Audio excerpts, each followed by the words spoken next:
In this video, I'm going to show you the recreation of an electric battery which was used in ancient India. This battery was described by a sage called Agastya who lived at least 4,000 years ago, and what I'm making is according to what's being described in the ancient text called Agastya Samhita.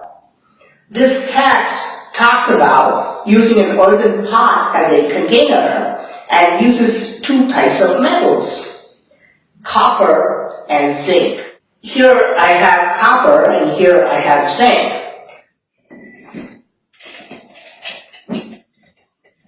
So this is how the setup looks. If I test this with a voltmeter, you can see that there is no charge.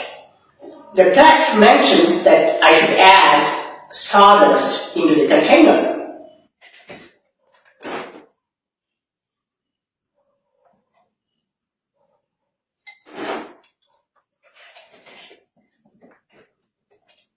Now once I add the sawdust, we can already see some voltage in the voltmeter.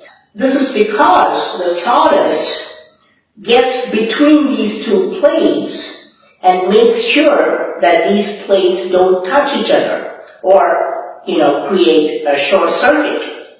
But the text mentions adding yet another strange material to complete the battery, the neck of a peacock.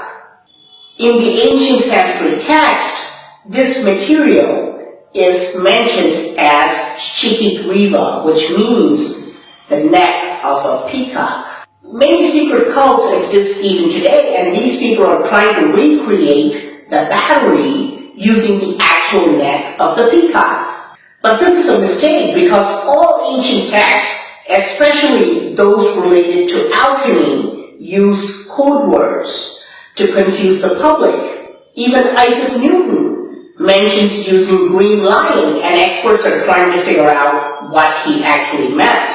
In ancient Indian alchemy, the neck of the peacock actually refers to copper sulfate solution, which is what I have here. You can see that both of them have the same color. And I'm going to add the copper sulfate solution into the container. And you can see that as soon as I add this, there is a dramatic increase in voltage. Here it's showing me more than 1 volt. So you can see that what's mentioned in the ancient text is actually capable of making electricity.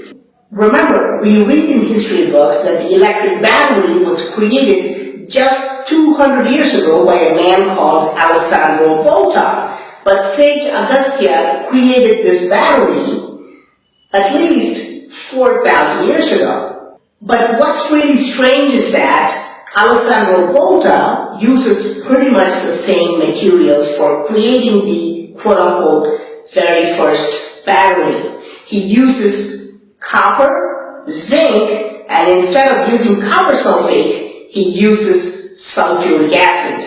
Now, going back to the ancient text, Agastya says, use 100 containers and you can create a very effective force. Here, you can see that I've used 3 pots in series, and you can see that the voltage increases up to more than 3 volts.